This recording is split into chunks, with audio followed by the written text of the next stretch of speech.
Hi, so today I'm going through the pelvic floor, and this is to back up some problems that I have had with multiple clients on urinary incontinence and flatulence. I'm going to be really fancy with those terms, but if you want to get a little bit simpler, it's basically the control of the bodily functions between the legs. So the pelvic floor is really kind of a cool group, and I don't have the muscles, but it's going to be right in here. And when I tell people about this exercise, I'll always describe the ball inside the pelvic girdle. And if you look at this, it would fit a nice ball. So when you start to really understand these exercises, you're going to feel that circle start to contract. But the pelvic girdle goes from here to the back and attaches all, or the pelvic floor, I'm sorry, the pelvic floor is on the lower part of the pelvis, and it's 6 different muscles, and they are wrapping like a hammock, but also around the sphincter and around the urethra and the area by, if you're female, by the vagina. So those are contracting circular muscles. So this is why the pelvic floor is so important, and we always think about it as just being like muscles that are going to help you control your urine. But in actuality, the pelvic girdle will support your lower back, it supports your upper body, it supports your internal organs. And it has a lot to do with your rectus abdominal not being strong. Obturator internus, I'm getting really complex here, is a rotator of the femur bone, and it hooks in and hammocks into the pelvis. That muscle is going to also be a player in pelvic floor stability. So if our pelvic floor is getting weak, then our obturator internus is getting weak. And when that gets weak, it's going to start to let that femur bone rotate in, because that's its job, and it's going to start to get a little bit tight, and we're going to start to get a little bit of rotation. So most of these muscles in here, because the pelvic floor isn't in a postural or a phasic category, there's going to be a little bit of both in there, right? So when you cough, your pelvic floor muscles, some of them are going to contract. But at the same pace, there are muscles in there that get long when they get weak too. So we're going to just do strengthening exercises with this to try to create what I call that pump. Just like the internal deep line and core muscles, I want the pump to contract and relax. Contract and relax, just like the heart, the diaphragm, going up through the neck, trying to understand how that part of that deep line, that core, that pelvic floor, because your pelvic floor is going to push during a held breath. We want to learn how to relax it as much as we learn how to contract it, but we want to keep it strong. And therefore, all of those things are going to be great. I'm going to show you some lying understanding of the pelvic girdle, and we'll do a couple exercises. But one of the best exercises for pelvic floor, I keep saying pelvic girdle, pelvic floor, is squatting. And one of the reasons why women used to squat when they had babies was because it was a very good way for the pelvic floor muscles to contract in that position. So if you are squatting, you are working your pelvic floor, as long as you're being conscious of it and you're not doing your squats improperly.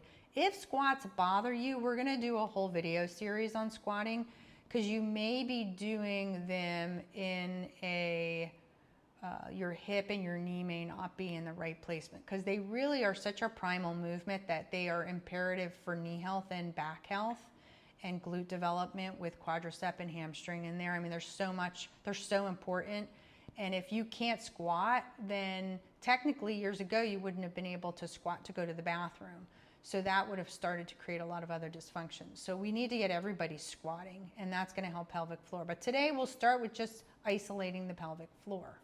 And so let's go ahead and hit the floor to do pelvic floor.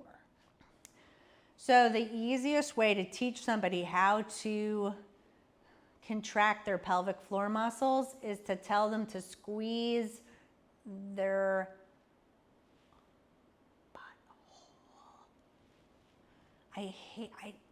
I could say sphincter, but then people be like, what? Yeah, squeeze that butthole really tight and then relax it. That is the easiest way to teach people where the pelvic floor is. Now, I'm not talking about your glute muscles. I'm talking about the actual So squeeze, try to squeeze that and then try to get the rest of it to activate. Now, if you find that your glutes are really getting involved, then we're gonna go to this next trick. So we're gonna take a ball, it can be smaller than this, and we're gonna bend the knees up, the back will go flat, and we're gonna take the ball and put it right in between the thighs so that it's touching the pelvis. And then I want you to try to squeeze the area between the pelvic top bone and the tailbone inward towards the ball and release. And this will be a little easier because you'll feel that area contract a little better. Now, watch you don't squeeze with your inner thighs right now. Just try to activate the pelvic girdle. Now, if you haven't done these in a while, you may not be able to activate your pelvic girdle at all. You may be using your inner thighs, you may be using your glutes. Try to just squeeze into that back end of your tush. I don't want to say it again. And really try to contract into that pelvic floor. Now, you're going to do 5 to 10 of these depending on how well you do them. You can, I'm showing these in a standing position as well, but let's get obturator internus involved because that muscle is going to be really important. So you're going to take your feet apart, but you're going to leave that ball between your knees. Now you're going to squeeze the knees in and squeeze the pelvic girdle at the same time. And then release the knees. And squeeze the knees in and release the knees. And squeeze the knees in. And let's show this at a different angle. Knees, feet are apart and you're squeezing the knees in and then releasing. And squeezing the knees in and releasing. Good. And so do those for another 5 count. Now, to make this active and to create some flexibility, I'm going to have you take your feet, shoulders width apart, take the ball out, and I'm going to have you bring the knees in, squeeze as much as you can through just the pelvic floor, and then move outward and push the knees out towards the floor. Bring it in and squeeze and move it out, all right? And that's gonna help start to open up the attachments that may have shortened if there was weakness here. And I'm just working on my pelvic floor. I'm not working on my abdomen or my lower back or any of that yet. There's a few other videos in there with flat back and lordotic back that would go with this depending on what you are. And that would be you being able to do that body analysis or having me have done it. And this is just going to be an active opener. So you're actively opening up the thighs and then contracting the thighs. And again, it's working that pelvic floor a couple different ways. This is a muscle group that is very important and very ignored. People don't realize until they start to find their abdominal and try to contract their abdominal, and this area down closest to the pelvic bone is really weak because they've used the front of their hips in lifted in flexion, and they've used the internal hip flexors to do a lot of their work, or they've bent at their hip and used their back, and they weren't using their abdomen and their glutes and their hamstrings properly, amongst other muscle groups. So remember that this is holistic therapy, so we want to keep a whole body workout, but this can go into your abdominal section of your workout. It's not filled. So we're going to bring that right above the knee point, and if you notice, my knees are going to start bent. And what you're going to do is you're going to straighten the knees out and squeeze the ball inward and then release. And at the beginning of this exercise, you want to bring it down just a little lower and squeeze inward. And as you get stronger, you can bring it up closer to the pelvic point. Bend, and that's going to give you more and more pelvic girdle. Bending, straightening, and squeezing the ball inward. Bending, straightening, and squeezing the ball inward. So with any exercise, too much is never good. So when you're trying to figure it out, like any of the other exercises, 3 to 5 is a good place to start.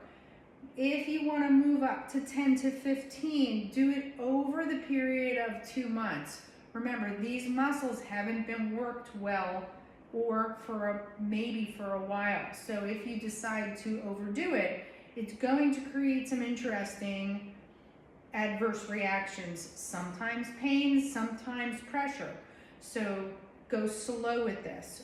2 to 5 or 3 to 5 for at least a week, 2 weeks, building it up to 5, and then go 1 repetition each week after that. So week 3 would be 6, week 4 would be 7, until you build up to 15. And then once you build yourself to 15 repetitions over the period of months, then you don't need to do them every single day. You can do them 1 day off in between, 3 times per week. And that's your pelvic girdle exercise. Super simple, super effective.